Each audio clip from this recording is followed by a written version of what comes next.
Good morning, everyone. How are y'all? Good morning. Good. How about you? Morning. Morning. How are you? Good morning. Good morning. Good morning. We went with well, I thought we were going to have a smaller group. And so we went with the straight up Zoom call instead of a webinar. And if I had known we were going to have this many, I would have gone with the webinar. But anyway, it'll be okay.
What's going on?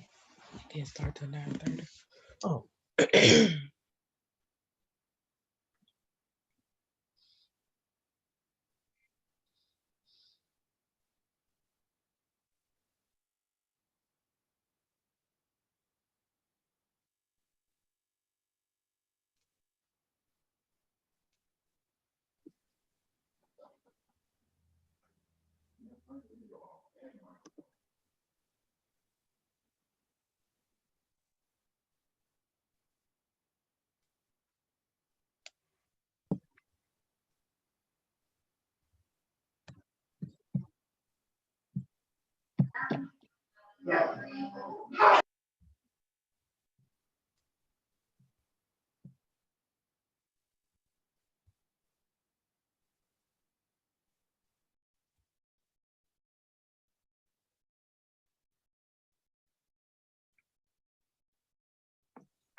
It's coming on.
Oops, good morning.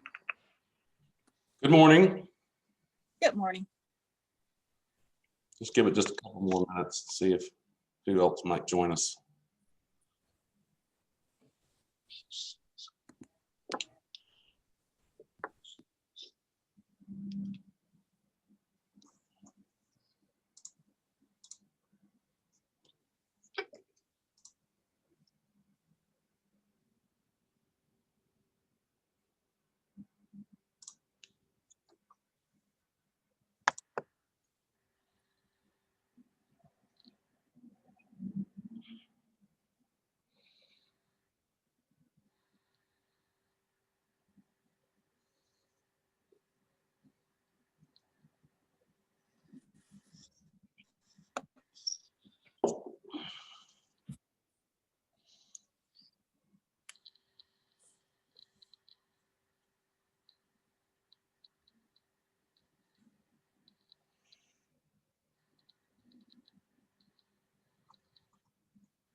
Well, once again, let's go ahead and get started. Others can join as we move on through. I know everyone might have a busy, well, it turns out, good morning. I am Dean Scott Garrett, Birmingham School of Law. So nice to have all of you. And again, we would have gone with a webinar, but we had a flood of folks sign up yesterday. So I've got as many as 35 people on my screen this morning, and that's a great number. And again, it's nice to have you. It turns out that we're not going to go as long today as we had anticipated it. I got a call from Professor Frank Myers, who does the afternoon session yesterday, and he has come down with COVID and is not feeling well. And so what I believe Becky may have already sent a video link to what is a 3-hour presentation that Professor Myers did over in August. Is that he does the same presentation repeatedly, so you'll get that information. I do encourage you. I want you to watch that video. It is very informative, and it is inspirational in a way. So please watch that. Take the time and watch that at your leisure after we adjourn this morning. But as usual, we're going to start this morning with Professor Christine Fontana, who is going to introduce you. Well, let me also preface this by saying this morning is packed with information. We are also recording this session so you can go back and watch it again at your leisure. But please pay attention, save your questions for the end. Professor Fontana is going to go first, and then I am going to go, and then Professor Rebecca Heitch is going to jump on and talk about the Lawyering Fundamentals course toward the end, okay? So without further ado, I want to introduce you to Professor Christine Fontana, and she's going to tell you about your Westlaw and Twin accounts. Take it away, Professor Fontana. Thank you, Dean Garrett. Hello, everybody. Good morning and welcome to law school. As Dean Garrett mentioned, I'm Professor Fontana. You'll see me in way of legal research and writing, particularly research and your Westlaw accounts, as well as I do academic success as well as bar preparation. So what we're going to do this morning is we're going to go over how to set up your Westlaw account and how to add a course in Twin, so that way you can be prepared for your first day of classes. Because unlike any other sort of study that you've done before, law school is very different, and you're going to be expected to be prepared for your first night of class. So we want to set you up for success in doing that. So what I'm going to do is I am going to stop my video and go to a screen share, so that way you guys can see me walking you through how to set up your account. You should have received an email shortly before the orientation started. That email would have been sent to whatever email address the school registrar has on file for you. If you do not see it in your inbox, I would encourage you to look in your spam, since it is a system generated email.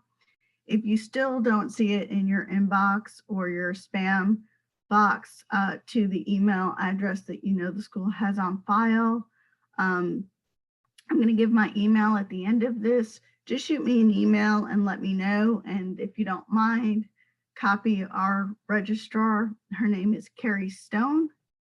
And I'll give you her email address along with mine at the end of this, just so that way that she can verify enrollment, and then we'll go ahead and get you set up.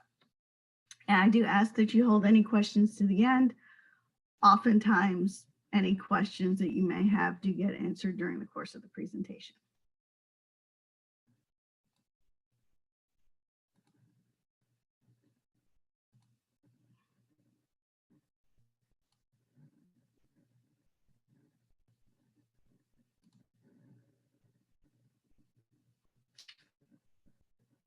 Okay, so as I mentioned, you should receive an email in your inbox, and it's going to look something like this about accessing your Westlaw School product key. So look for that email, and then literally you're going to start to follow the prompts with a live link within the email. So you scroll down, there is some information that you do want to make reference to here. One, there's your product key, and then also your associated school. And then if you click on create account, it will begin to walk you through actually setting up the account. It's a two-step process. First, you register the product key, and then second, you create a unique one-pass username and profile. So it's a two-step process. So the first thing you're going to do is start registering the key. And you're going to go ahead and just put your information in there, first name, last name, email. And do note that the registration key is the same one that was sent in the email. Occasionally there will be system issues and of duplicate keys and whatnot. So you just want to make sure that the registration key is consistent along the way. And then the other thing too is there's going to be multiple times that they reference your email address, and keep in mind two things. We'll discuss that a little further, that once you set this as your email address, that is going to forever be your email address associated with your Westlaw account. Unfortunately, that's one of the attributes that can't be changed, is an email address. So once an email address is associated with an account, that email address is going to forever be associated with that account.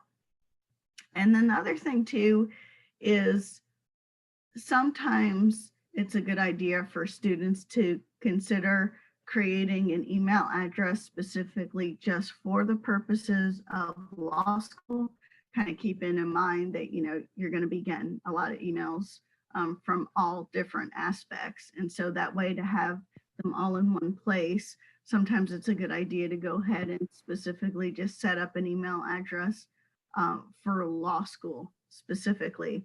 And if you do choose to do that, just update that information with Carrie, the registrar, and she'll let me know to update that information as well. So you're going to go ahead and say start registration. And so that's going to bring you to your product key page. Again, you're going to want to make sure that the key itself is consistent, and whatever email address it is that you in fact want to use for this account. And then you're going to press continue. Then you're going to go ahead and put all of your personal information in there, first name, last name, email address. You're going to confirm that email address that you're going to be using for your account. And then here you do have the option. So say, for example, to add additional emails. So say, for example, if you do choose to create a email address specifically for law school, then you can add either a personal email address in there as well, or say maybe a work email address if you sort of want a backup email option.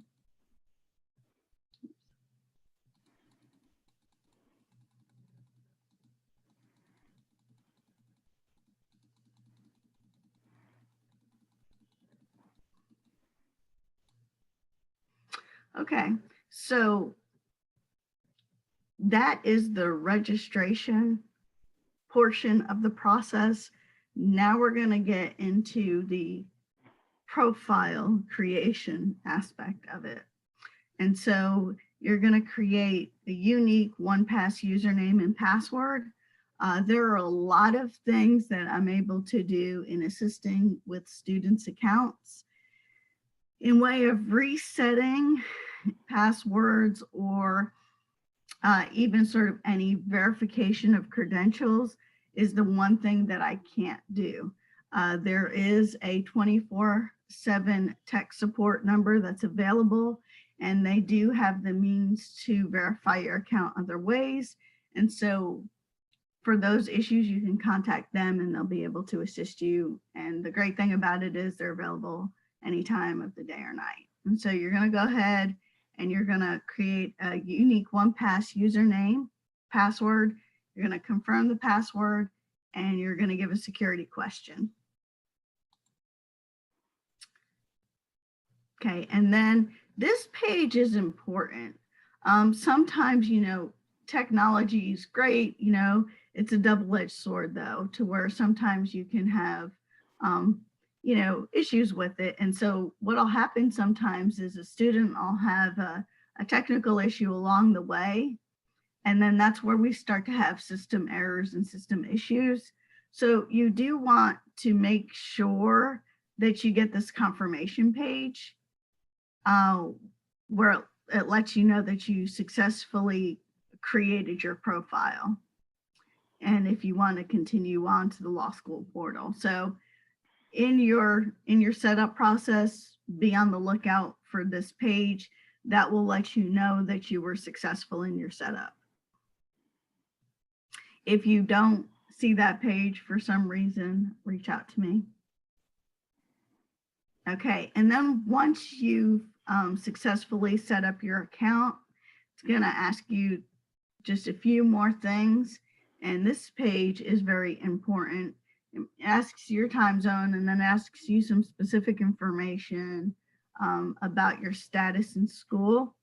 The important thing about this page is it asks if you're, first of all, let me say that it's going to default to 3 years.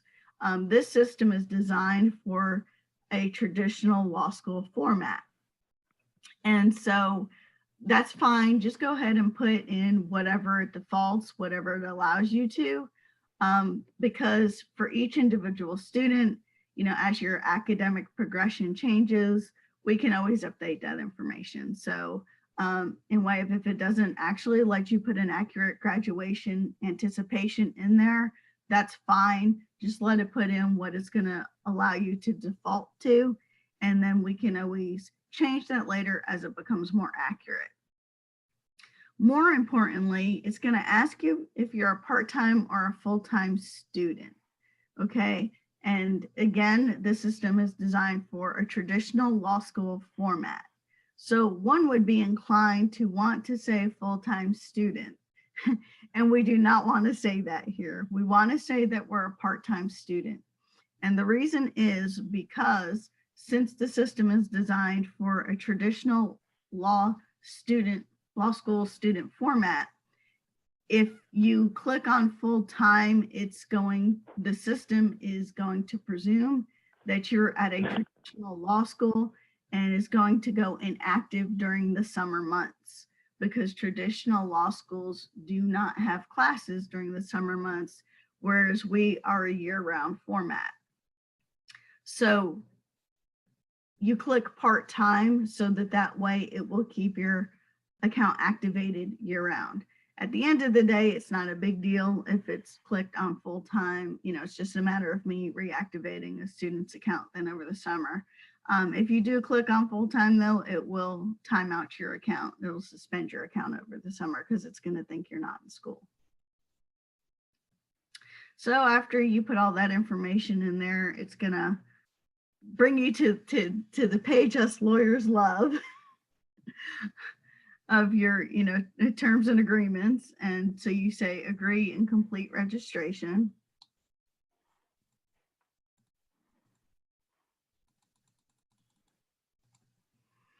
And then it's gonna also give you a privacy statement page. And you go ahead and click agree to that. And then again, another way to sort of checks and balance that your account's been set up properly. Once you have registered that product key and successfully set up your 1Pass username and password, you're going to get a confirmation email to that effect. That's going to look something like this. It's going to say Thomson Reuters 1Pass. So there's another place for you to kind of be able to verify that your account's set up correctly. So if you don't either see that successful registration confirmation page, or you don't get this email and you're having issues getting into your account or being able to use your account, then reach out to me and we'll see what's going on and we'll get it fixed. Okay, so once you have your account set up, it's going to allow you into the student portal. And so this is what your student portal looks like. This is the law school homepage. So this is going to be your main landing page that you're going to go to. There's a lot of tools and resources, even just on this page itself. We'll go into that later once you actually start next semester. You know, and this is just a further continuation of that page. Just to show you, there's a lot of information on there. I encourage you, you know, as you're preparing for classes in your first semester, as time permits, get in there, play around a little bit. That's how you learn the system the best. And again, you know, once we get into next semester, I'll go into that information in more detail. So the important thing that you're gonna probably need to know going into the first day of classes is from your homepage, how you would get to TWIN, which is the West Education Network. Essentially what that is a virtual classroom. And we also utilize Blackbaud, and Blackbaud's going to be your primary source in way of your actual classes themselves, and in way of registering for classes and so on and so forth. TWIN becomes relevant and important as well, especially for the preparation of classes. At a minimum, your professor may put their syllabus and maybe course materials on there. So it is important that you know that it's there and understand how to use it. So the way that you would get to it is from your law school landing homepage. You're going to pull down this drop box, and it gives you the option of Westlaw Edge, TWIN, or Practical Law.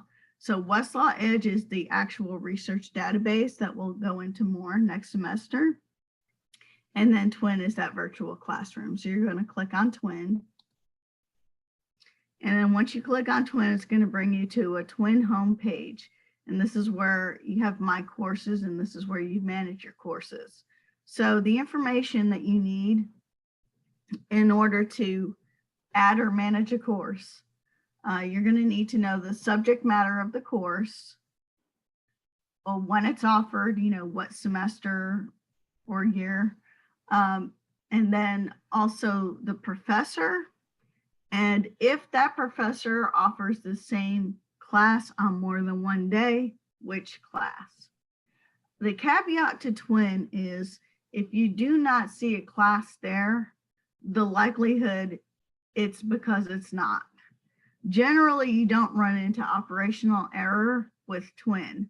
There's a lot of reasons why you might not see a course on there. It could be archived. It could have not launched yet. You know, a professor may choose to not do one. So usually if you don't see one, it's not any error on your part. It's not that you're doing something incorrectly. It's generally, it's not there. There's a list, and that's in alphabetical order, and you literally go down the list in alphabetical order. So the way that the TWIN courses work is starts with your actual law school. So the Birmingham School of the Birmingham School of Law ones will be listed first alphabetically. And then they have a ton of resources of national ones available to you as well, like moot court, stuff like that, some other things, just kind of whatever your interest is. So, and then, like I said, it literally goes in alphabetical order. So you're going to look for the course, the subject matter here alphabetically, and then you're going to look for when the course is offered here in the semester column. Admins are going to generally be your professors. There can be some exceptions to that, but generally it is going to be your professor or professors. So you're going to be looking for their name there. As I mentioned, if they offer the same course on multiple nights during the week, you may see it distinguished what weeknight course it is as part of the subject matter name. Your professors can add passwords, some do. It's completely up to them. And then you just go down the list and you just add the courses. In this last column, you just say add. And then once you add the course, it'll actually give you an option to go directly to the course if you want to do it that way. And then even with Twin, once we get started next semester, I'll come in pretty early on, either the first or second week, and go into Twin with more detail with you all, as well as the actual research aspect itself. So here's my email address in case you guys need anything. Again, my name's Professor Christine Fontana, and my email address is researchprofessor2019@gmail.com. So if you have any questions, any concerns, please feel free to reach out. As I mentioned, if you look in your email and you don't see it in your primary inbox, look to your spam as well. Be sure it is the email address that the school has on file for you. And if you don't see your Westlaw product key email in there, go ahead and send me an email and just carbon copy our registrar. Her name is Carrie Stone, and her email address is kstone@bsol.com. So that way that she can verify enrollment, and we'll go ahead and get you set up. And best wishes in law school. So did you guys have any questions for me right now?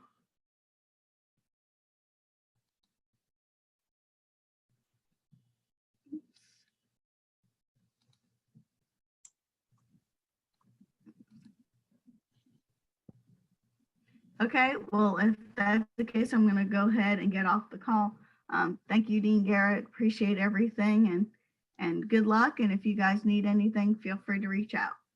Thank you, Professor Fontana. You're welcome. Have a great day. You as well. Bye. Okay, so with that in mind, and Professor Fontana touched upon these. I can't see anyone. So I'm sharing my screen now. So there are three systems that you guys really need to understand, okay? And the first one was the system that Professor Fontana just discussed, the Westlaw Twin system, and the virtual classrooms that are Twin, and the research database that is Westlaw. And again, you will learn a lot more about that in your research and writing class starting next month. The second system is ExamSoft/Exemplify. ExamSoft is the company. Exemplify is the software that we often use when we're in the building. We're not using it so much right now because we're remote, because of the remote format, but it is the system that the bar exam uses that shuts down everything on your computer but Exemplify. So you can't access files, you can't access the internet, and that's so you can write your essays. When we're in the building, we use that generally in the classroom so that you can type your essays as you will for the bar exam, okay? But again, we're not using it so much since we're remote right now. The other system is the registration system, the administrative system that is Blackbaud. And on that system, that's where your transcript lives. That's where you can go into the student portal and pay your tuition and register for your classes. So you'll be interacting with Blackbaud a lot as you matriculate through the school. Also, Your professors can email you through Twin, or they can email you through Blackbaud, or they can create, a group in their email system, their Outlook or whatever. So you might see emails from Twin from your professors or through Blackbaud. So you got to check your spam and make sure that those systems are shut off of your spam once you get started in class, okay? But those are the three main systems that you need to become familiar with. And as with all software, all technology, the more you use it, the easier it gets, okay? So that's just a little introduction to piggyback off of Professor Fontana's introduction. I like to begin these orientations. These are so much more fun when we're in person. Why can't I see anymore?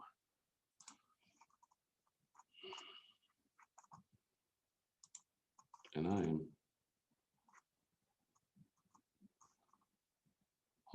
hang on a second.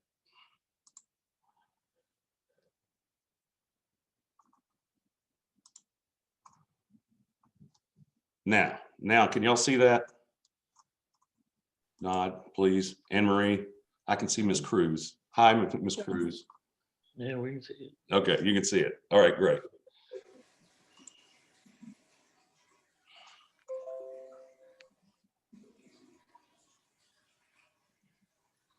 Okay, but anyway, this is a lot more fun when we get to do it in person. But I like to begin the orientation with a little history of the school, so you know the tradition that is Birmingham School of Law, and we're very proud of the tradition that is Birmingham School of Law. If you don't know, the school has been here for 106 years. It was founded in 1915 by Judge Hugh Locke.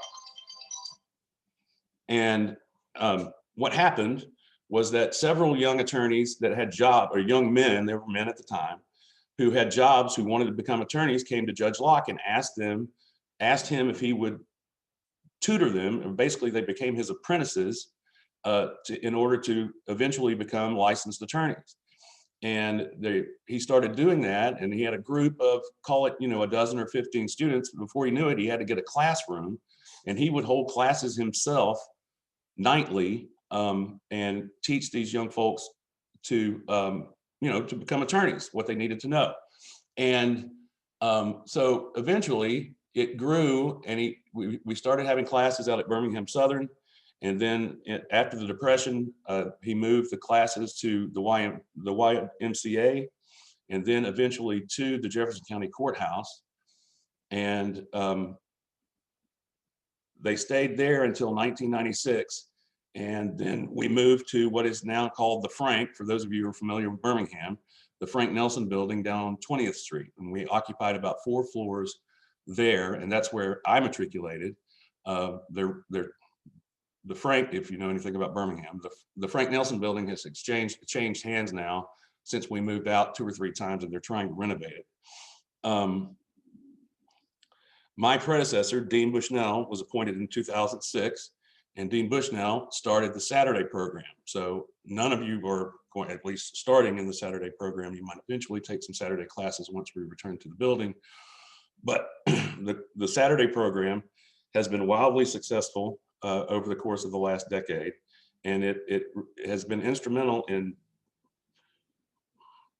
placing BSL attorneys throughout the state. I mean, we have students who come from as far away as Mobile in the Saturday program and have completed only Saturday classes in 3.5 years, passed the bar exam, and now they're practicing law in Mobile. And that's great. They would not have been able to do that without the Saturday program. And so that holds true for students from areas throughout the state. Huntsville, I think some of you are in Huntsville, Scottsboro, Fort Payne. And so the Saturday program is great for the state of Alabama, the legal community that is the state of Alabama. And then Dean Bushnell retired over the summer, and we've been, now we are in the Judge Hugh Locke building on 22nd Street, if y'all are familiar with the building itself. And the Judge Hugh Locke building has been a game changer. Okay, as far as when we're in the building, I'm sitting in the Judge Hulock building right now, and I've been sitting here by myself since March. So it's kind of lonely up in here, to tell you the truth. But we've got large classrooms, we have the technology, things that we didn't have in the Frank Nelson building, we now have. And so it feels more like a school, period, right? It was odd when we go to the office building that was the Frank Nelson building back when we matriculated. And it's also helped to build, the building itself has helped to build a sense of community among the students that I felt was lacking when I matriculated back at the turn of the decade. And then I was appointed dean in late July, and I plan to be here for quite a while. So that's a little history for you. So now I want to introduce you to everyone and give you an idea of how we have a small staff, okay? And so all of these folks that I'm about to introduce to you play an integral role in making things work, okay? We have somewhere, you know, just so you know, enrollment right now is somewhere around 375 students. So a lot of work goes into even more work has gone into maintaining quality in this remote environment. But I want to introduce you to the folks who make all the things happen, and this is your team. I don't have pictures, but Carrie Stone, as Professor Fontana indicated, is the registrar. So she handles the student files, applications, transcripts, registration materials, you know, correspondence. She works with me and communicates with you about what classes you need to be taking and when you should be taking them, etc. So Carrie is very important. She likes chocolate. If you want to know, if you ever want to bribe her, try to bribe her, right? I had to learn that early, so I throw that out there every time. And her email is kstone@bsol.com. All right, you'll be seeing emails from Carrie in the coming weeks. Dee Dee Bly is the business manager, the financial manager. Okay, she maintains the finance. Anything having to do with your tuition goes through Dee Dee. Anything having to do with any bills that the school has to pay goes through Dee Dee. In other words, anything having to do with money goes through Dee Dee Bly.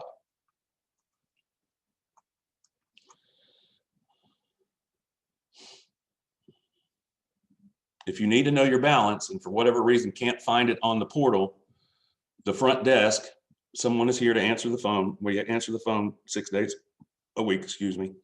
And Jackie and Mila can only see what your current balance is, okay? So if you need details, you need to email Dee Dee.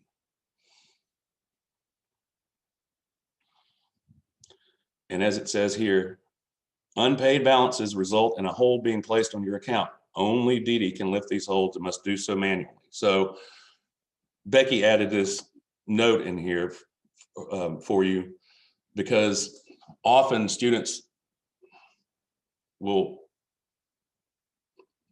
be late with a payment and then they want to, and the student wants to register, and so they go into the portal and they pay the balance and then they expect that it automatically the hold is going to disappear, and that is not the case. So if you get late and then you make a payment, it does take a couple of days for the hold on your account to be lifted, and it has to be done by Dee Dee. So that note is there to inform you of that. Okay. Jackie Hale's the front office coordinator. Jackie handles internships, special testing accommodations.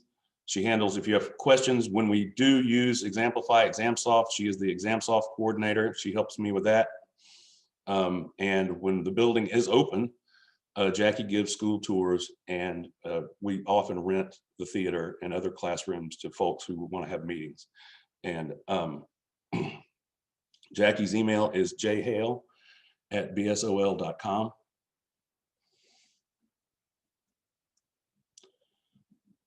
Mila Portnoy is, I call her my utility infielder. She does all of the stuff that I don't want to do around here and that I can't get to.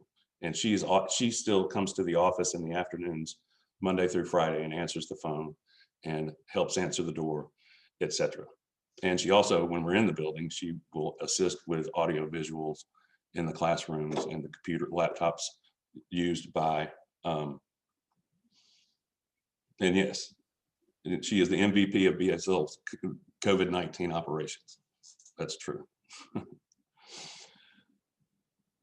And my assistant, okay, whenever you feel is necessary to email me, I'm generally available. I get a lot of emails. Please, main thing is copy Becky, because often Becky can get back to you more quickly than I can. All right. She helps me do everything that I do around here, and we do a lot. And that it goes from the Facebook page to the website to advertising efforts, to blasting out emails, information, communication with students. For instance, the Zoom communications. Becky has been invaluable throughout the pandemic in helping coordinate with the professors on Zoom and the exams on Twin, etc. Okay. Her email is bdanielson@bsol.com. You see it right here. And then finally, again, my name is Scott Garrett. I am the dean. I handle everything from class schedules, the faculty, the curriculum, working with Barbary and other bar prep companies, tuition payment issues, student discipline issues, honor code issues. I wear many hats. And so we are going to get to know each other, hopefully in person, starting in the summer. I feel one of my strengths is that I do develop solid relationships with students. And I feel handcuffed right now because of the virtual format, because I have so much to do with the online classes and just managing everything right now. And in this environment, I'm not teaching. And so I'll be back and come back teaching probably next fall. But again, my strength is my relationship with students. And so I'm struggling to develop the relationships because we're on, like, I can only see Ms. Cruz right now, right? And so I feel I want to get to know you. I want you, and as I'll say later, your success is my paramount concern. Okay. And I want to give you the resources and the education that you need to be successful in the bar exam and to be successful at whatever you want to do with your law degree, whether it's just to enhance your already existing career or to pass the bar exam and become a practicing attorney. Like we have many different approaches among the student body here. And my goal is to make sure that you get to where you want to be. Okay. But we will get to know each other as time passes. Okay, so now some of the nuts and bolts. Communication. We got to make sure that we can get in touch with you. I mean, and folks, I'll caveat here. This slide deck, we've tweaked it for the remote environment and added some slides, but most of the slide deck was created pre-pandemic.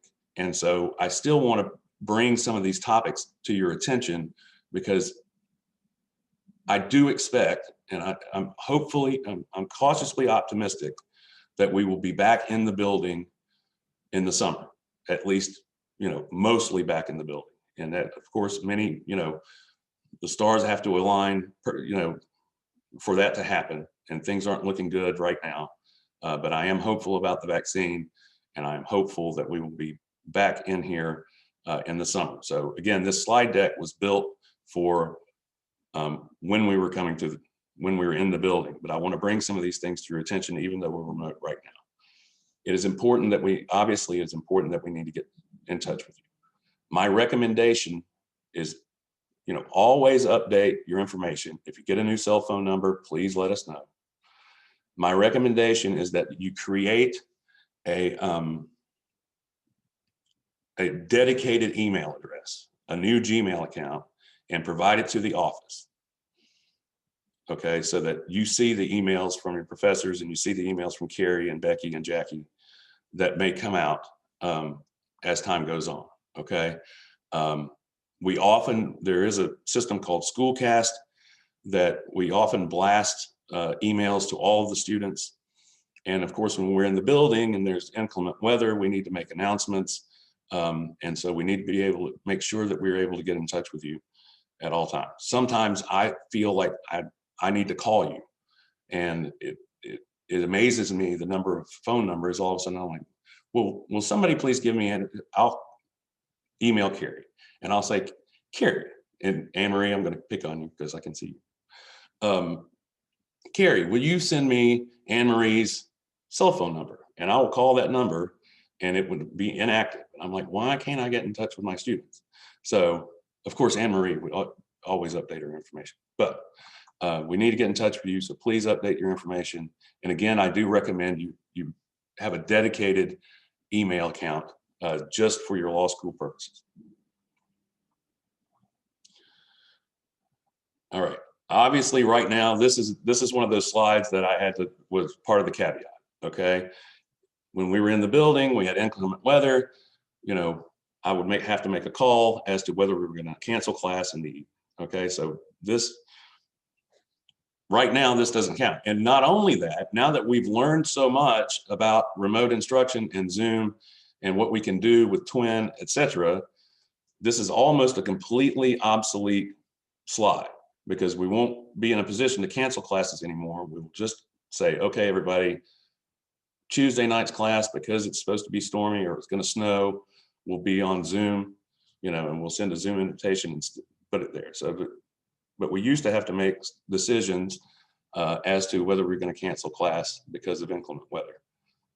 So we'll skip the parking slide right now because nobody's here. ID badges will be issued before we get back in the building. And when we do come back, I'll say this: you've got to wear your IDs. We're still in downtown Birmingham. You've got to wear your ID badges. Mr. Cash, who is the head of security, will insist that you wear your IDs when you come into the building. We don't want strangers in the building for security purposes, obviously. I imagine that you all have found the website, and it's www.bsol.com. We post internship opportunities on the website. If you happen to be looking for a job, we have post job opportunities on the website, and highlights, alumni highlights, student highlights, faculty highlights, etc. The news section does have important information. You can, and we announce certain things on the website as well.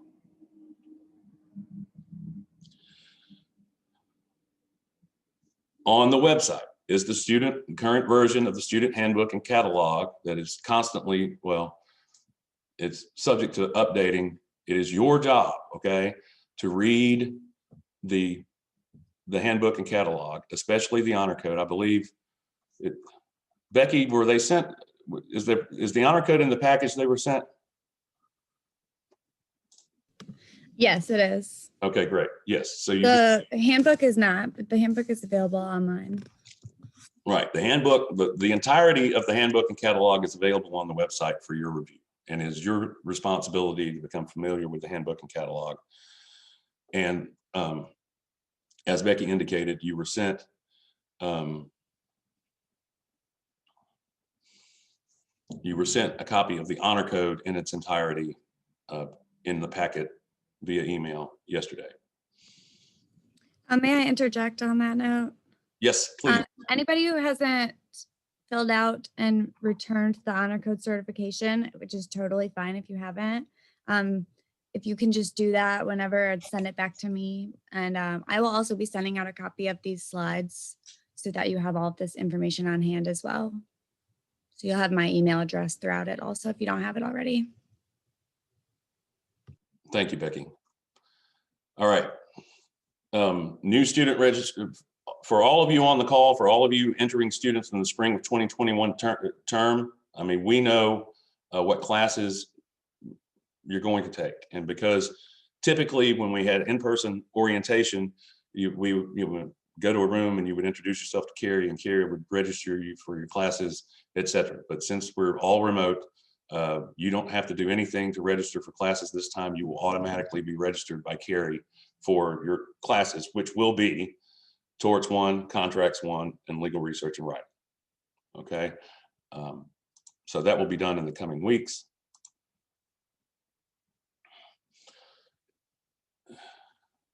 You will be issued, at that time, you will be given, well, at some point in the coming weeks, Carrie will issue you a student ID.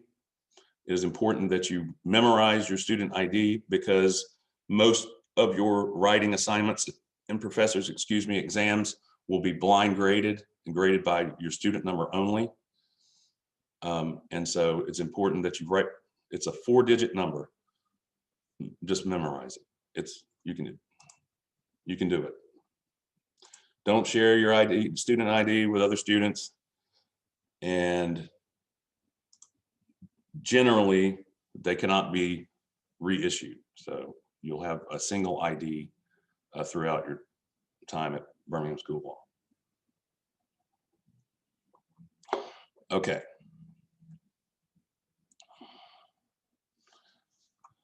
Again, you were sent a copy of the honor code in the packet that Becky sent you yesterday.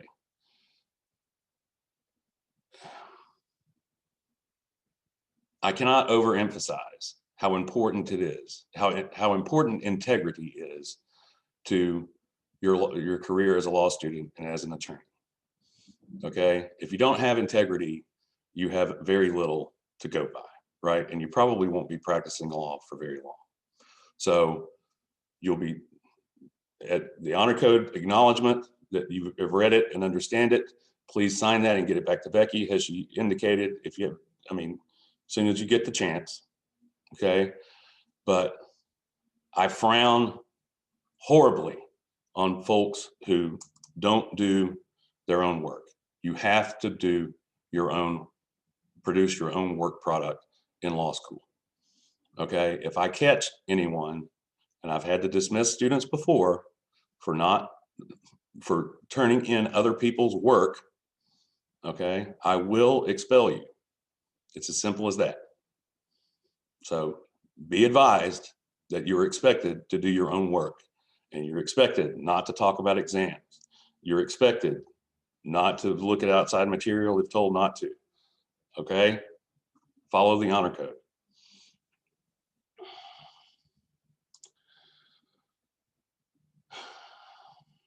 Okay.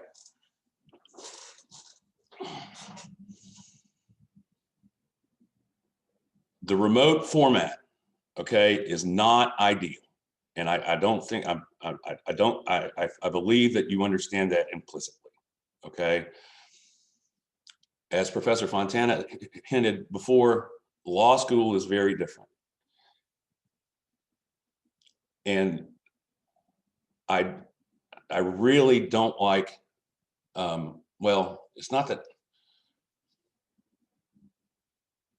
I would really prefer that all of you were here in the building to start your law school career, but we can't do it.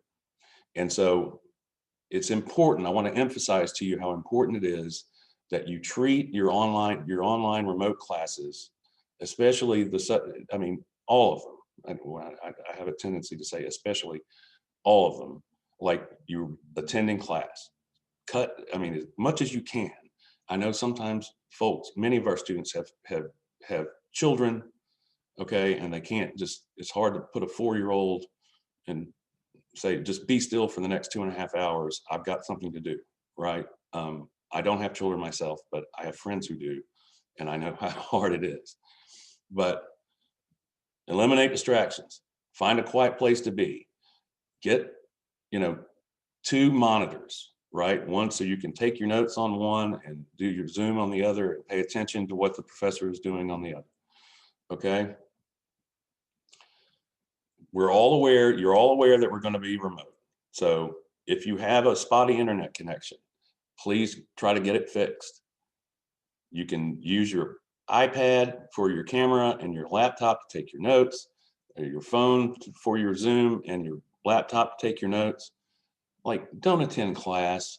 You know, a law school class via teleconference is just, you might as well just be listening to a recording, right? It's just not, you've got to try to interact as much as you can with your professors and ask your questions and participate in the conversation in accordance with the protocols, right? You don't want to talk over people. You got to keep your mute on if not speaking, etc.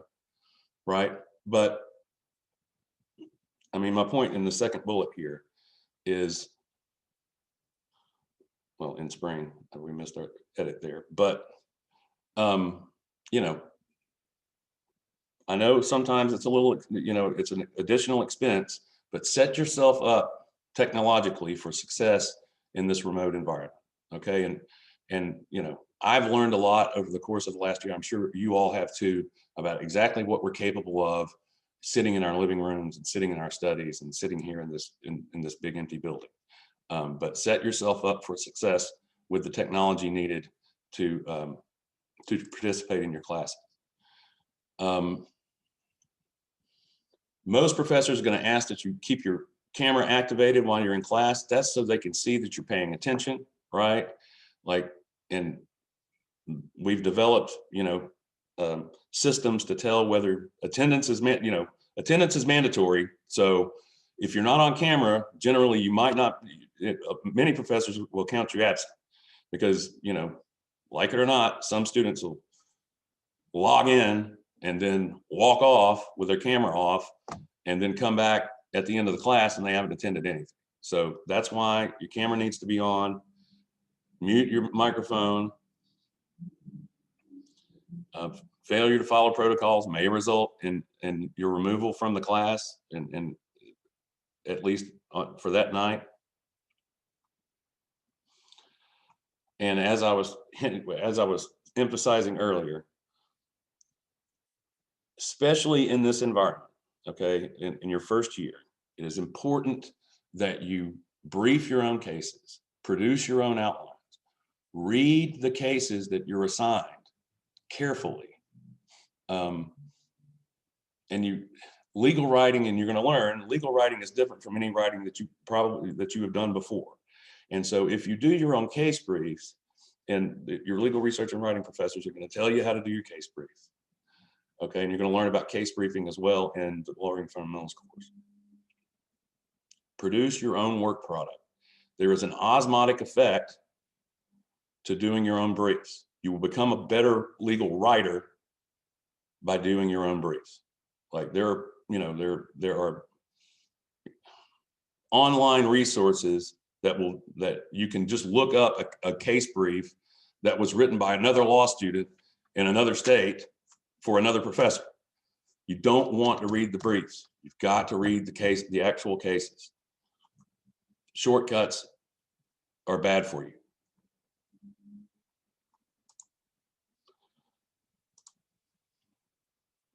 Okay, now, within 60 days of the first day of class, the official first day of class is January the 9th. So within 60 days of January the 9th, okay, you are supposed to register as a law student with the Alabama State Bar. Okay, it is a bit of a tedious process. It's very involved and it's complex, especially for those of us who are older, because there's a residential history aspect of it. There is an employment history aspect of it that has to be completed. And so as you're collecting all this information, there's going to be a background check, DMV records, again, your employment history, your residential history. You want to keep all of it because your application to be a law student is not the same as the application to take the bar exam, but most of the same information has to be submitted for both of these applications. Okay, Now, so keep copies of everything. I want to emphasize this as well. Your registration as a law student with the bar, as well as your application to be a student at Birmingham School of Law, is continuing in nature. Meaning that if something legal comes up while you're a student, you're under an obligation to report it to me and to report it to the bar. So, for instance, if you were to, and this has happened, if a student were to get a DUI, that student needs to come to me and say, Dean Garrett, I made a mistake. This is what happened. And then you need to immediately alert the bar that student needs to immediately alert the bar to the fact that they were arrested. That goes for any arrest. I just use a DUI as an example. Okay, now, let's see what.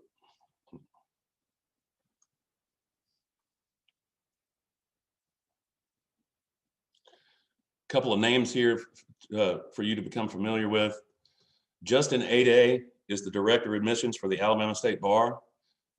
Justin will probably come have a virtual webinar with us sometime in January or early February to introduce himself to you and talk about your application for your law student application and what is needed there.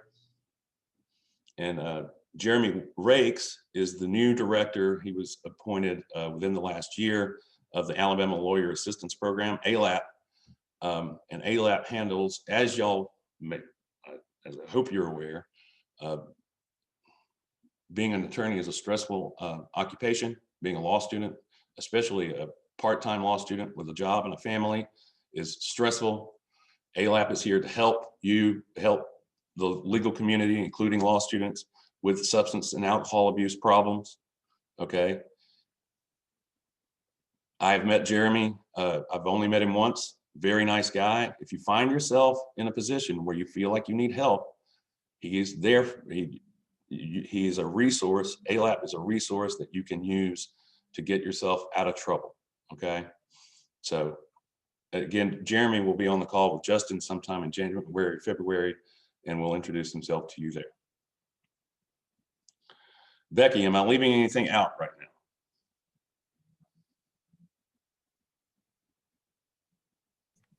No, nothing that I can think of. Okay, good. Thank you. Introduction to bar prep companies. Okay, since we are remote, there's been a little less of this year. Okay, but notice all of these companies on the screen. Okay, they have bar review products that they want to sell you, and they want to sell them to you earlier. I am never going to endorse any one of these particular bar review products over another. It is your job as a law student to talk to other folks that have come before you and do your due diligence to determine which one of these bar review products. Now, I want all of you to prepare to purchase one or more of these to get ready for the bar. You generally just need one big one. Okay. But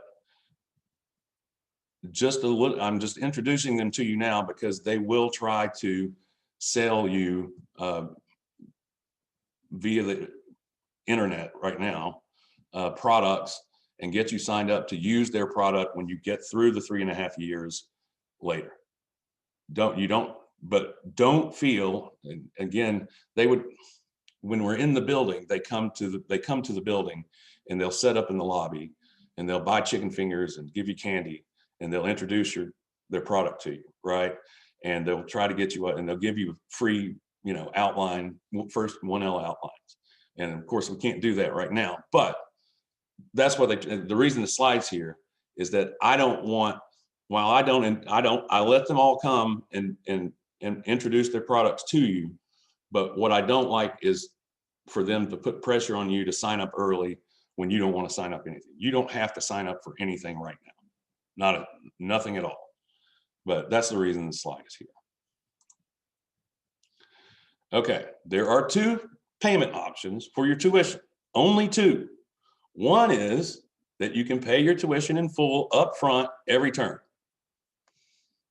Okay, when you register for class, just go ahead and write the check, put it on the debit card, however you want to do it.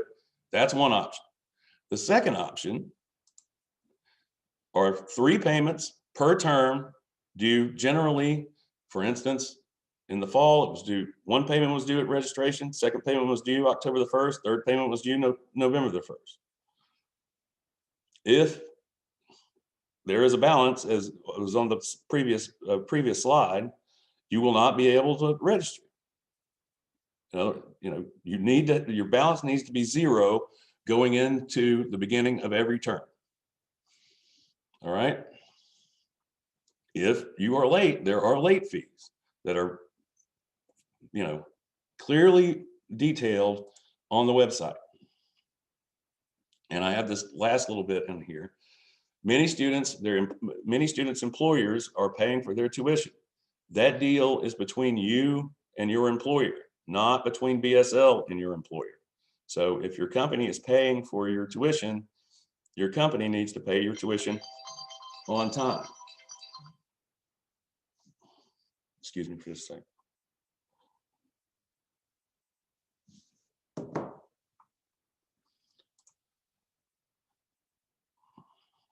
To withdraw from any or all classes. Now, I mean, if you guys have registered, I mean, you basically have registered for the LFC, paid your deposit, and you have registered for the LFC. So to withdraw from the classes that Carrie is going to register you for, we need a written notice, an email will suffice from you saying that I want to withdraw from X class or all my classes, etc. Okay. That's how you withdraw. Otherwise, you stay enrolled and you stay on the books and you're still charged tuition. Okay. The 4th week of the term there is a sliding scale, right? If you withdraw after the 1st week, you get 75% of your money back, or you only owe 25% of your tuition. After the 4th week, if you withdraw for any reason, then you're responsible for tuition for the full term. Okay.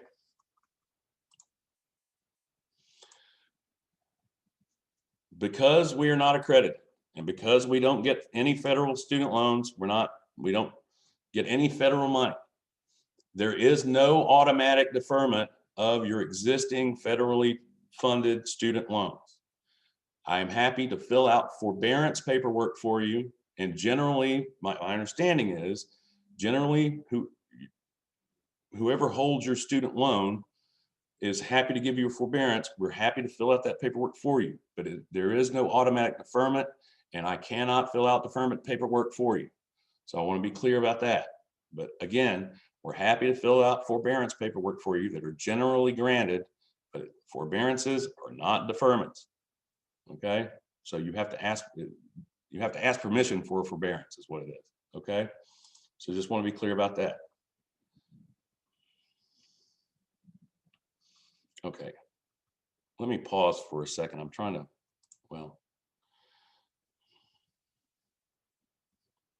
hey, Becky, will you email me a grad plan, a spring 2021 grad plan right quick, please? Yes, hold on. Okay, here's about classes. There's a 3-class minimum rule. The reason we have a 3-class minimum rule is that the further away from your initiation date to the time that you take the bar exam, okay, your likelihood of success goes down, okay? And so you need to, it's 3 classes per year, 3 terms per year for what is basically 10 terms, okay? 3.5 years. So I'm going to show you. Becky is emailing me this. Hang on just a second, folks. Let me pause. I just sent it. Okay.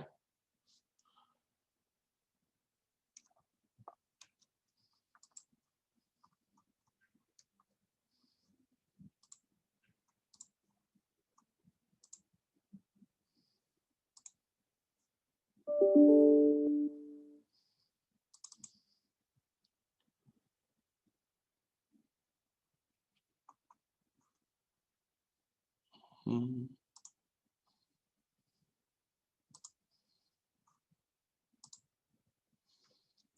Okay, can everybody see my screen? Anne Marie, can you see that? Okay. Yes. In the packet that Becky sent to you folks yesterday, there is this sheet of paper. This is your roadmap to completing your BSL JD. Okay? You start with torts 1, contracts 1, legal research and writing. I'm getting, hang on, I'm checking my chat. Okay, thank you.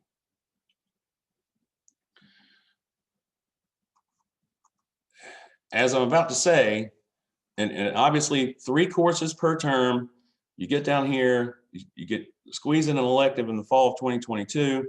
If at some point you take 4 electives, right, you will be able to, you will receive your degree in May of 2024.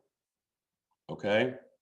Now, it's very important, and my job is to make sure that these classes are available to you when you're supposed to take them. And I do my job. All right. So what I don't like is for people to deviate from this plan that I've carefully drawn up for you. And then they come to me, as is happening right now, and say, oh, Dean Garrett, I didn't take corporations when I was supposed to take it, or can I do an independent study? And my answer is no, right? That corporations class that a student was supposed to take in the summer of 2020 was offered both on Saturday and weeknight over the summer. The student didn't take it. So it's on the student that she didn't follow the grad plan that she was given. She didn't do what she was supposed to do when she was supposed to do it, right? And so I don't generally take kindly to those recommendations, because those requests, because it puts me in a position where I have to say no. And I don't like, I don't like saying no. And I'm sorry that she's in this position, but I'm not just going to create an independent study in a substantive class because a student didn't do what the student was supposed to do when the student was supposed to do it. Okay. So this is your roadmap. Hang this on your refrigerator and check them off as you go. Now, all that to say, so there's a 3 class minimum, but if you do well, okay, if you have a 3.0 or above, you can add a 4th elective after this summer. Don't try to add, after you finish 18 hours and you've got a 3.0 or above, and you have the time and you feel like you can handle it, you can add an elective, say in the fall of 2021. If you have a 3.5 and above and you feel like you can handle it, and again, 3.5 and above, this is a hard cutoff after 18 hours, and you come to me and say, Dean Garrett, I'm really trying to finish my law degree in a hurry. Can I take 5 classes? And I'll say, well, yeah, if you've got a 3.6, yes, you can take 5 classes. But again, you need to be conscious. I can't say this enough. Don't stick, especially with the one, like next summer, not this summer, but next summer. Take commercial law, criminal law, and legal ethics. You know, corporations is only offered in the summer. So you have to take it in the summer. You have to take it, just take it when it's prescribed to take it. Okay. There's a lot of thought goes into this matriculation guide. And so stick to it. Becky also sent you a checklist that has all of these classes listed in order. And again, you can just put it on your refrigerator and check them off as you go. Okay. If you accelerate and you want to talk about it, about what the best path for you to take is, if you want to accelerate and qualify to accelerate, okay, and you want to talk about it, send me an email, give me a phone call, and we'll sit down, we'll Zoom one-on-one, and we'll talk right through it, okay? But this is your roadmap to finishing law school. Don't lose this sheet of paper.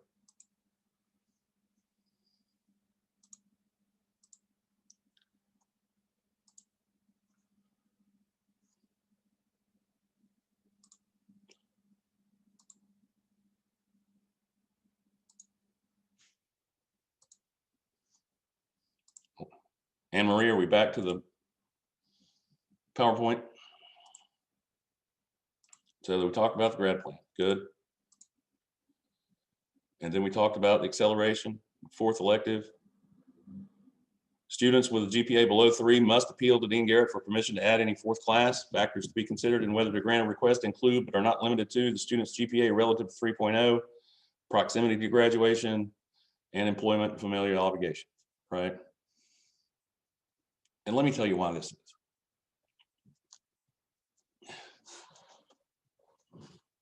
What is next? All right, let me go back.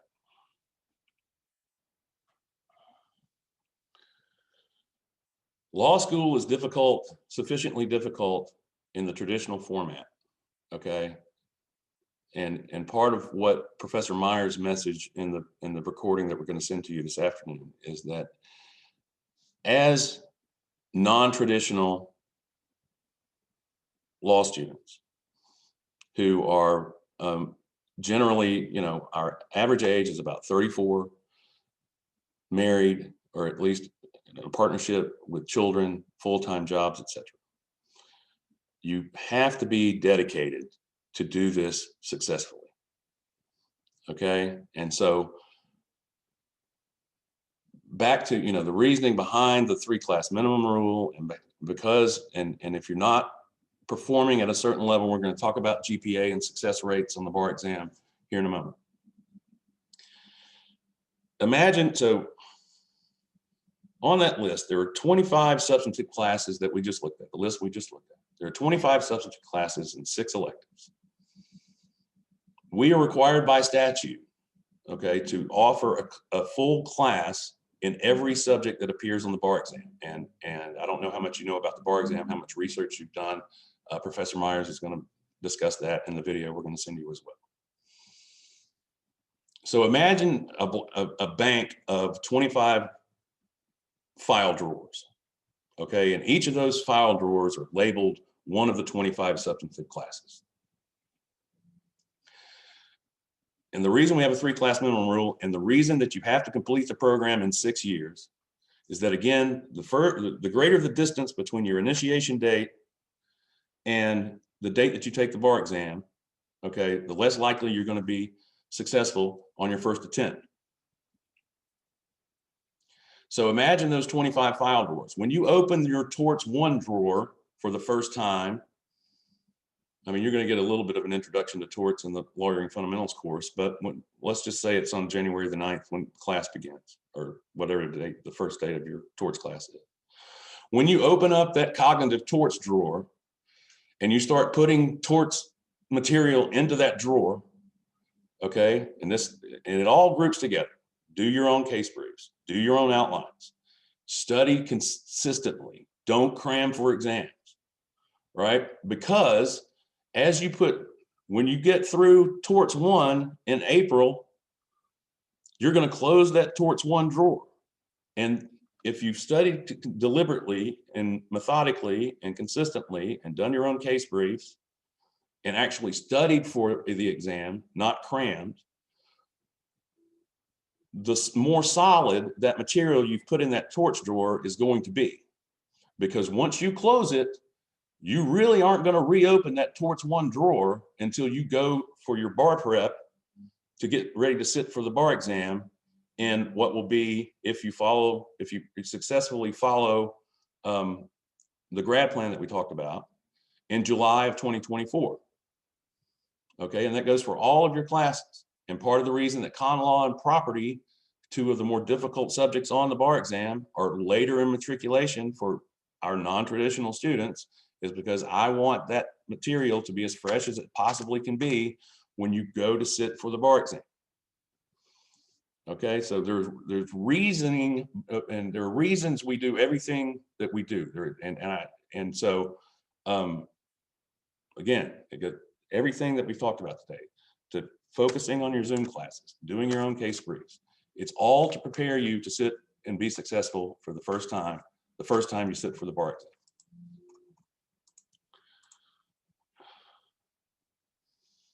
The grad plan that you were given today is subject to change.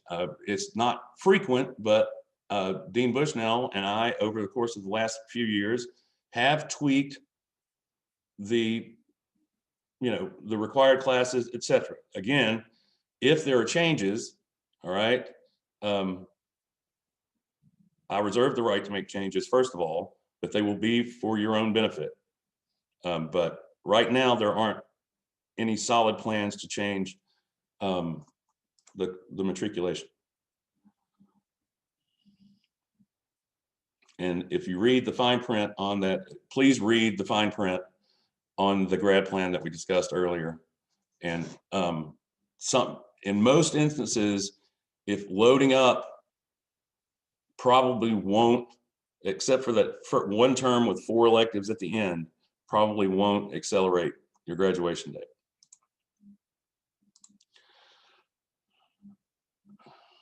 Class repeat policy.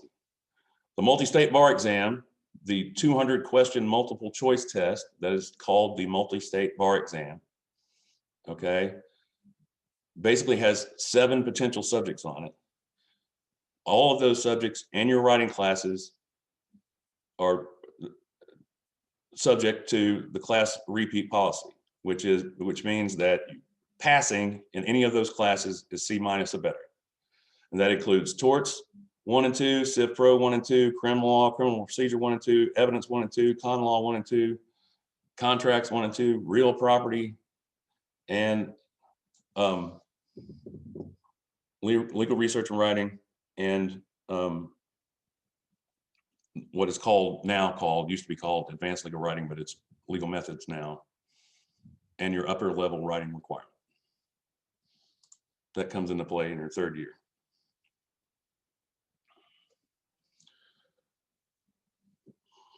Professor Myers is going to touch on this in his video this afternoon.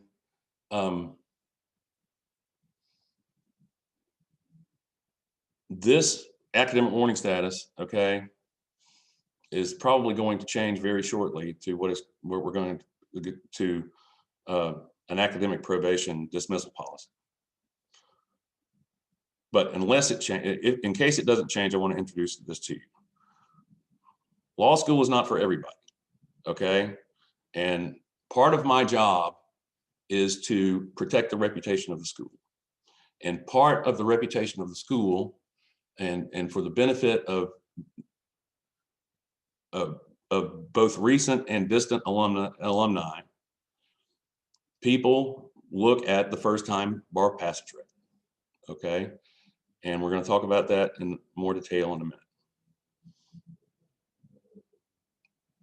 After 18 completed hours, if a student does not achieve a minimum 2.25 GPA, okay, they are placed on, right now, academic warning status.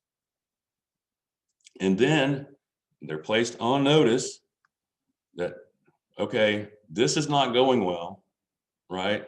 And you need to figure it out. And I'll give you 2 more terms to do it. But at the end of those 2 terms, if that student still hasn't achieved the 2.25 GPA, then we're going to break up. Okay. It's just because the numbers don't lie, and we're going to talk about those in a minute. The odds of a student, a BSL student with a 2.5 or below, 2.5, really, you'll see the chart, 2.54 or below, are basically passing the bar exam on the first time, are basically 0. And if you're not performing at this minimum standard, okay, the fact of the matter is, I don't want you to waste your time and your money banging your head against the wall, trying to achieve something that all signs point to you're not going to be able to get over the hump. I don't do business that way. I don't like having those uncomfortable conversations, but I have them because I think it's for the student's benefit. Okay, I mean, after 4 terms, which would be 12 classes, if you're making a C-, averaging a C-, it's not working out, and you need to be honest with yourself about that. Law school is not for everybody. Okay, and so that's why this policy is in place. That's why I have those uncomfortable conversations, because I want to be fair to you if you're not doing well, when you're not doing well, about, hey, this is expensive. It's a lot of energy. It's a lot of time. And you're probably going to be better served doing something else. It's just a fact of life. Aptitude is a real thing. Okay.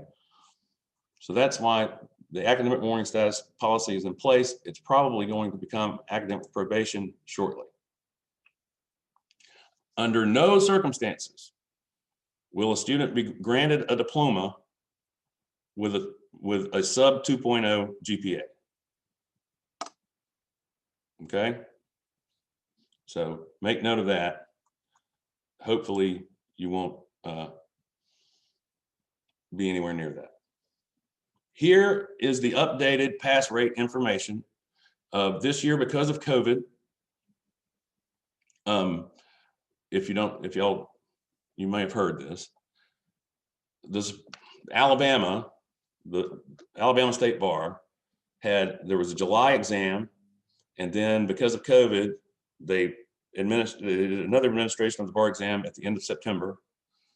And hopefully they won't have to do the same thing in February, although signs are pointing, well, it doesn't look good right now, right? But as this chart here contains all the information from both the July administration of the bar exam, and this dates back to 2016, but it has data from both the July and September 2020 administrations of the bar exam. What this chart tells me two things. Okay. The first is that BSL students who do well in class and do what they're supposed to do and have the aptitude to do it pass the bar exam. This is the first time pass rate over the last 5 years, 4.5 years, 5 years of 90%. That competes with Alabama, with Cumberland, with anybody. Okay. Here, from 3.25 to 3.5, we're at 62%. This also verifies that what we do in class, right? The grades that we issue to folks are legitimate. They're justified, right? That if the students who do well are passing at this rate, then the grades that the job that the professors are doing and the grades that they're issuing are accurate, right? Because the better students are the more successful ones. Okay. And the same is true all the way down the line here. Okay.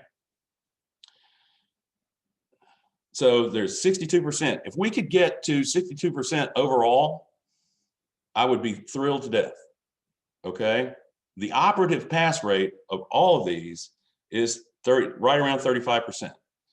This summer, in the July and September combined, we had a 45% first time pass rate, which is 10 points higher than the moving average. And so it was a success.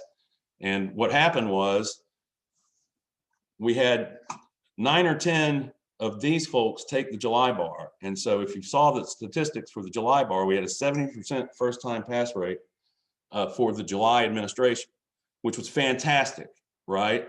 But then the September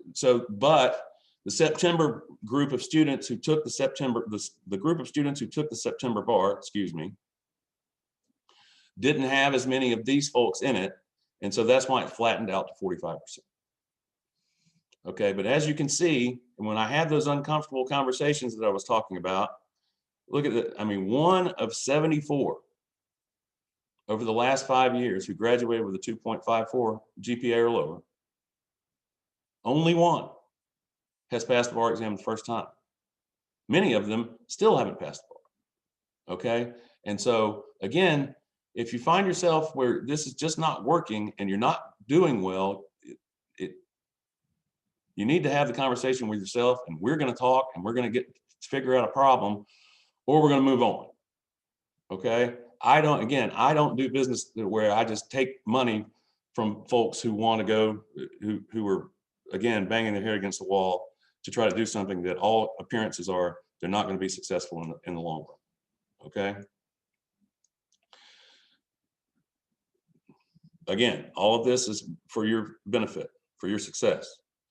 Three absences are allowed per class per term. There are no excused absences, right?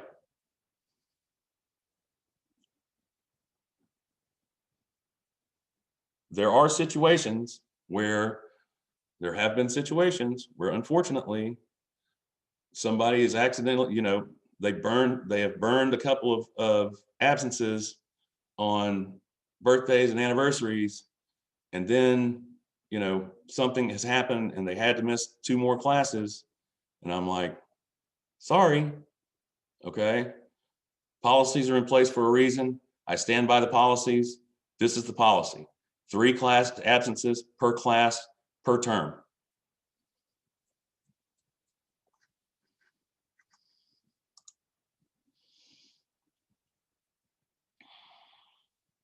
If you are a student who needs special accommodations for either psychological or physical conditions, please email Jackie and Becky for the appropriate application.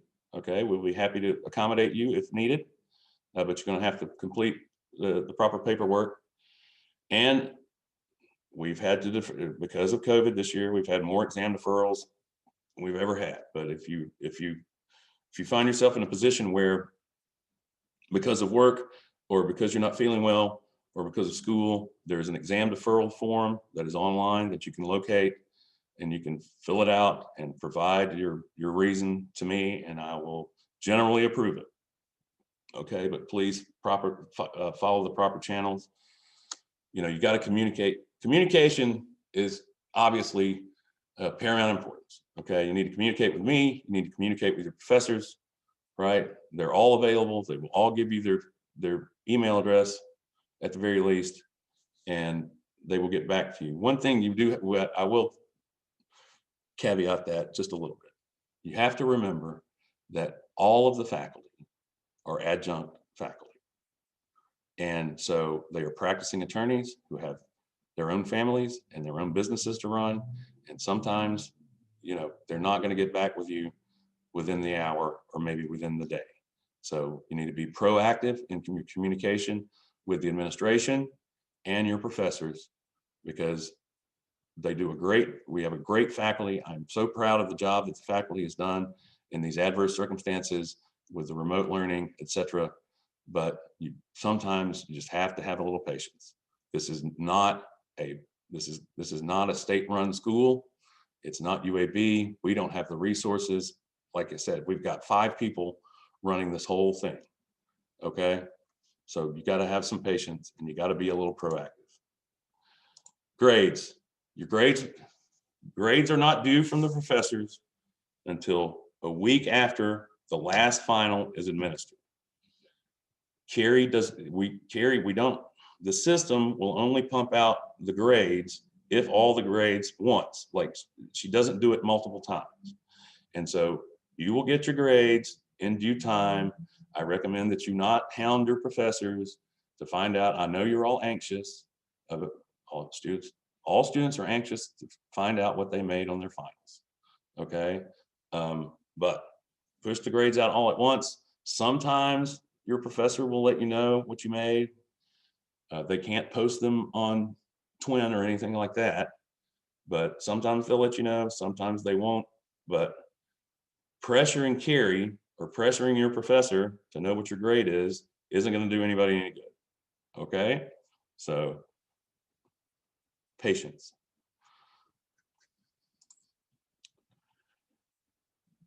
Because we're remote, obviously the student organization activities, social activities that we've gotten so good at doing since I've been around for 4 years, everything's been tabled. We didn't have graduation last year. We didn't have our graduation gala, which is my favorite day of the year. And we didn't go to the baseball game. We didn't go to Top Golf. We didn't have my party on the roof for the alumni. Again, I've been sitting here by myself for 9 months. But anyway, these are the student organizations. The Judge Hugh Locke Honor Society, everyone is invited and welcome, and I am the faculty advisor for the Honor Society, and if you have a 3.0 or above, after 18 hours, you are eligible to become a member of the Honor Society, and I encourage you to do so. It's a service organization. We do work around town for the legal community and otherwise, and we're responsible for throwing what is the party of the year, the graduation gala that we didn't have last year, that hopefully we will have this year. If I say the word hopefully one more time, I think I say it 6 times a day. But that's the Judge Hugh Locke Honor Society. The Black Law Students Association is not limited to African Americans or minorities. Everyone is welcome to join the Black Law Students Association. Also a service organization, also who does great work around town. Okay. And these organizations will be reaching out to you sometime after the first of the year. Delta Theta Phi Legal Fraternity, also a service organization. And the recently formed BSL Women's Association, who have even in COVID, the president, Katie Exum, has managed to get some guest speakers and have a Zoom webinar with one U.S. Associate Attorney and one of Alabama Court of Civil Appeals judge just recently. So those are the student organizations. Again, they will be reaching out to you sometime after the first of the year. As I said earlier, my goals are my primary goals is your success as a BSL student, as a law student, and as an attorney in the Alabama legal community.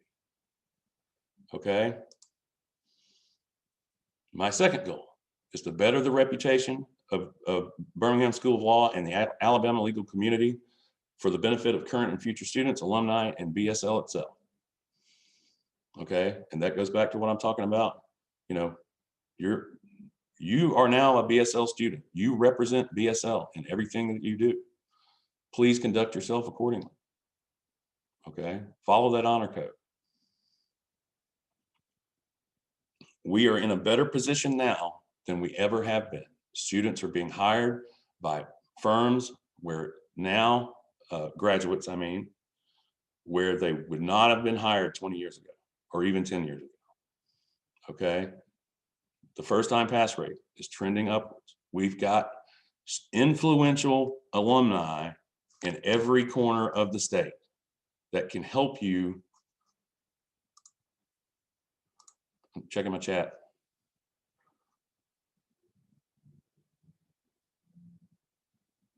Sorry, Mr. Copeland, I don't know what to do about the sound.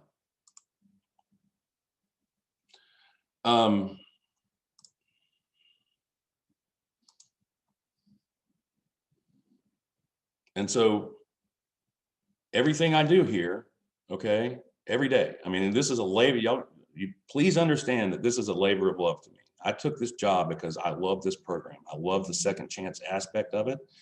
I myself was a second chance student, okay? I reinvented myself in my 30s, okay, through the vehicle that is the Birmingham School of Law. And I'm proud of the tradition. I'm proud of our reputation.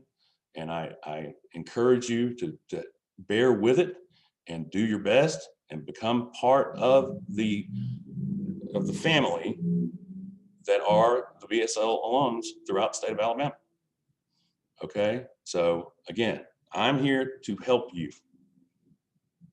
And I think about this school and I think about this program and I think about what we can do to make it better all of the time. Okay, so welcome to you. Rebecca, are you there? Are you here? I am. Okay, there she is. So now, all right, does anybody have any real questions that you want answered about any of that? I know that is a whole lot of information and a little bit of soapboxing, but it's my first chance to soapbox. And I don't, sometimes I soapbox via email, but I had to get all that in there. But do you have any real questions you need answered? Hi, Mr. Murphy, I can see you now. All right, how you doing? Good, sir. How are you? So anybody, if you want to chat me a question or two about all of that, any of that, most of that stuff, again, Becky is going to provide you with the slide deck. You can review the slides, what you want, as you want. And also the video is going to be available as well. And I am generally available to answer emails. Let me see, did I miss one? Okay, scholarships, Mr. Copeland. Scholarships, some scholarships are available, but there are no first 1L scholarships. All scholarships are competitive. And some are awarded after the first year.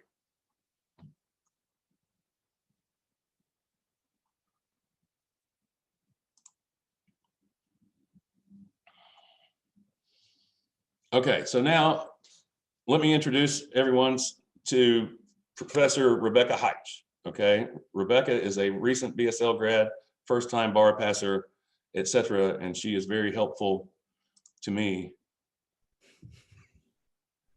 Yes, all classes for the spring term will be online.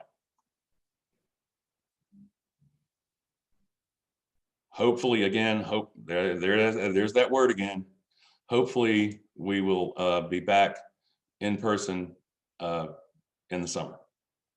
But anyway, what you guys are going to start, you folks are going to start on Thursday is the as they call it, the asynchronous 2-week Barbary Lawyering Fundamentals course.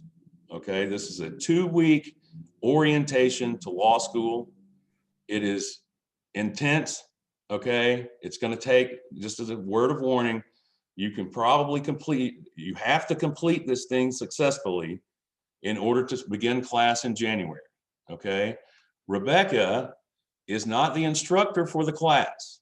The instructor for the class is a Barbary lawyer named Tommy Sanctumputu. He will tell you to call him Tommy. Okay, so these are videos you're going to watch, and you're going to submit assignments. And what I'm trying to get across here, and this is only the second time we've done it on the asynchronous version of this. Okay, and so we ran into there was a learning curve back in August when we did it the first time, and you're going to be asked to submit certain things, and but you're not going to get as much feedback as you think as you might want. And so I want to emphasize that.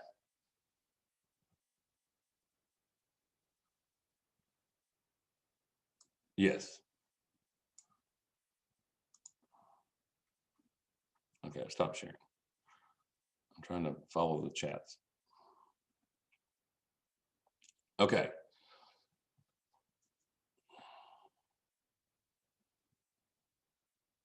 You will be given, all right, a certain number of these assignments that you're going to submit, right? You're going to be giving a numerical value that you may or may not like. Okay, don't worry. This is a pass-fail proposition. Okay, as long as you make a good faith effort to complete all of these, all of the assignments. Let me just go put it that way. As long as you make a good faith effort and take the final, okay, if you don't do well on the final, and you're not going to know, you're still going to be registered for your classes. Don't panic about the Lawyering Fundamentals course. If you don't do well on the final, you might be asked to do what is a conditional essay, whereby you get to rewrite another essay and have a one-on-one meeting with one of the Barbary instructors, okay? And then you'll be given a P for the class. But I don't want you to worry about the grades as they go along, and that the numerical values that you're going to be given, right? And Rebecca is here, and she's going to have how many meetings, Rebecca? 5? There are going to be 5 meetings.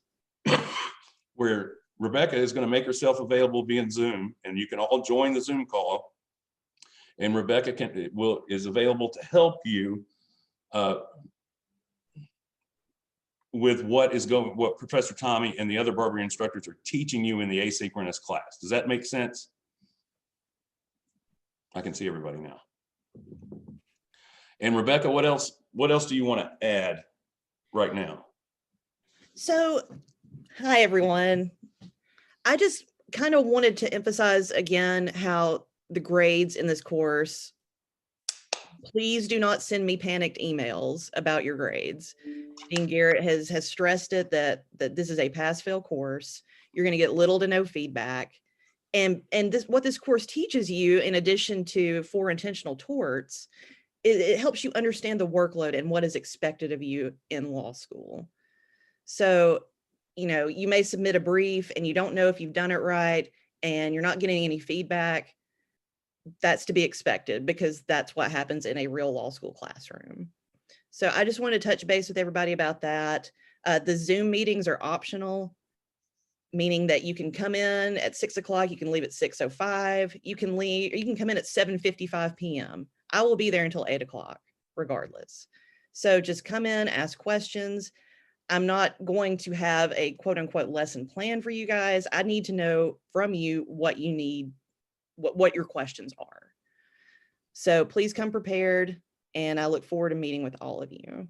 Right, and I do encourage you to attend these meetings that Rebecca's going to have. She is a resource for you to bounce ideas off of and bounce questions off of. She is familiar with the course material and what you're going through, what you're going to be doing as time passes day to day. Okay. Another thing I wanted to mention: don't panic. That course is set up to where if you want to get ahead, you can get a little bit ahead. If you want to watch the LSU Alabama game Saturday, you can double up on Friday night. But if you find yourself and you fall a couple of days behind, it's set up so that you can catch up. I do encourage you to do it again, methodically, deliberately, because you don't want to get too far behind. And there, again, the final, just as far as the dates are concerned, you're going to receive an email. Has anybody got an email from Barbary yet? Not yet. Anybody? No? Okay. So today or tomorrow, you're going to get an email with login information from Barbary. Okay. And it's going to have, you're going to have to enter a password and all that. And it's really, Rebecca, correct me if I'm wrong, it's very self-explanatory once they get into the system, right? That is correct. It is very intuitive. Okay. So Thursday is the start date for this asynchronous endeavor. Okay. And it goes for 2 weeks. And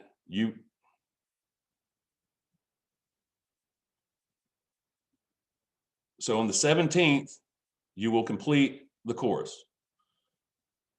I have it set up to where at some point from Saturday, December the 18th to Monday, December 21st, you will be able to log on and take your final, which lasts for 2.5 hours. Okay. So 3rd to the 17th, and then you can take your final at any point between the 18th and the 21st.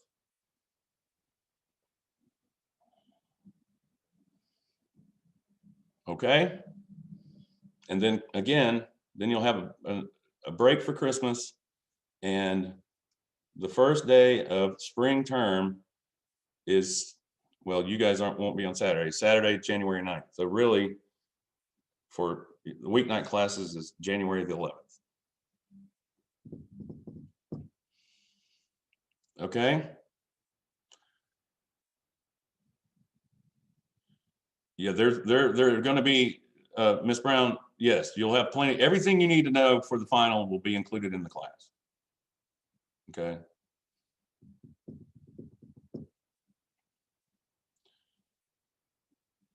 Becky, have I left anything out?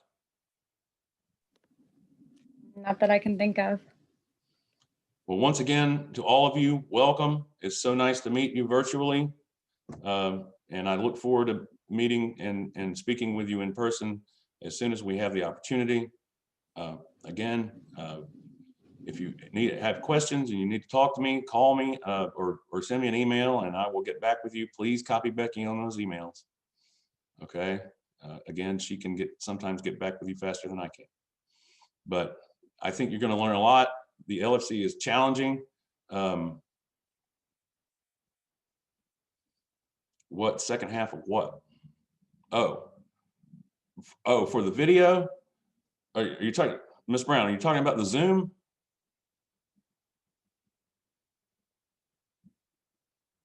Okay.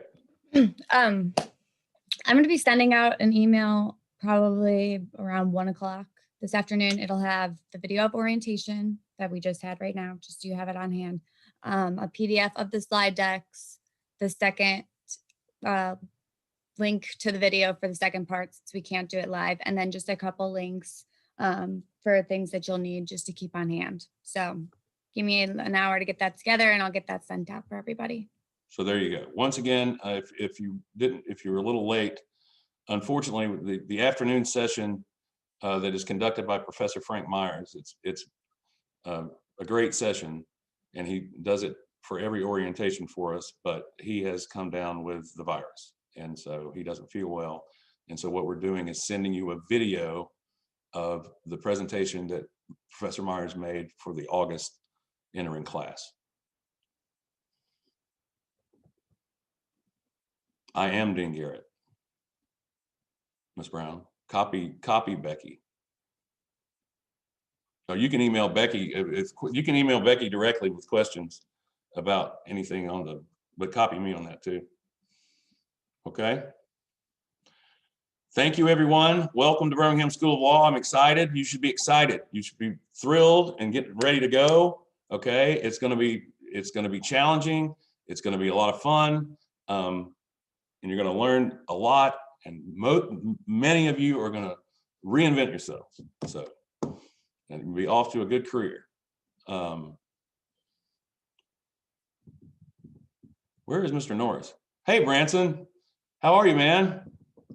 Mr. Norris was a student in one of the classes that I teach at UAB last year. Good to see you, sir. It's good to see you. Well, take a break, get some lunch, look for that email from Becky around 1 o'clock. And please, I know it's a video and it's not, but it's very informative, it's inspirational, and it's going to tell you a lot about the bar exam. It's going to lay some groundwork for the LFC. So watch that Professor Myers video, okay? Y'all have a great day. I'm going to sign off. Thank you. Take care. Have a good day.